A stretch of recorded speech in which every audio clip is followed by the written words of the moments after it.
The DSM V3 is a powerful creative tool in all stages of the production cycle, from recording and mixing to mastering.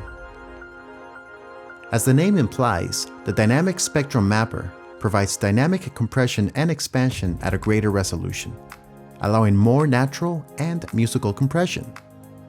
Let's have a look. The graphical display area plots level against frequency and contains two curves. The blue curves display stereo material. With stereo link enabled, the yellow curve displays the active spectrum of the input signal,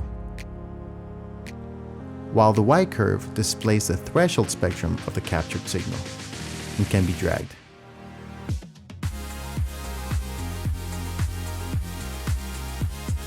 Input and output meters are located to each side for visual reference. Below the graph is the control dock where you can choose compress or expand modes, enable process to engage the processing or bypass,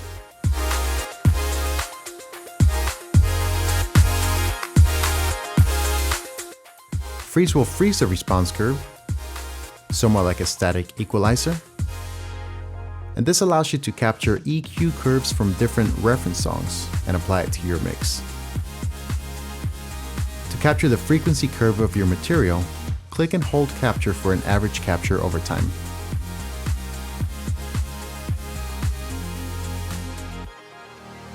Curves can be saved and loaded independently of presets, giving you a collection of your favorite capture curves for future reference.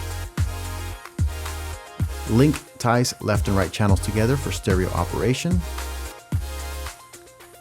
Use log to toggle between linear and logarithmic display of the frequency response.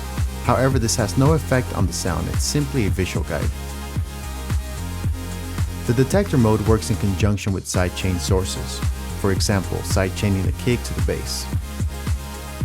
The main controls are in the dynamic section, and the controls are similar to a conventional compressor.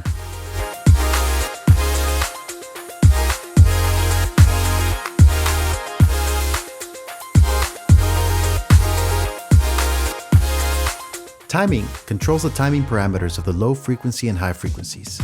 For example, in compression mode, use the low frequency slider to open the attack time of low frequencies, and the high frequency slider to slow the release time of high frequencies. If the compression is squeezing too much bass, using the low frequency slider can help regain those dynamics.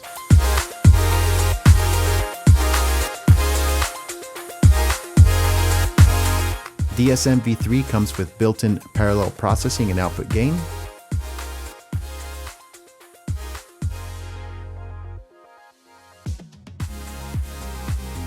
Lastly, there are 3 frequency bands to help modify the spectrum threshold after the capture.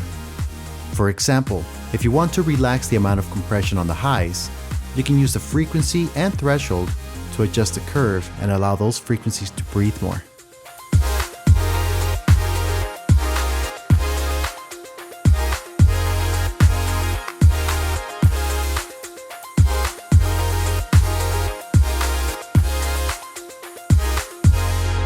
For a fully functional 14-day trial, go to pluginalliance.com.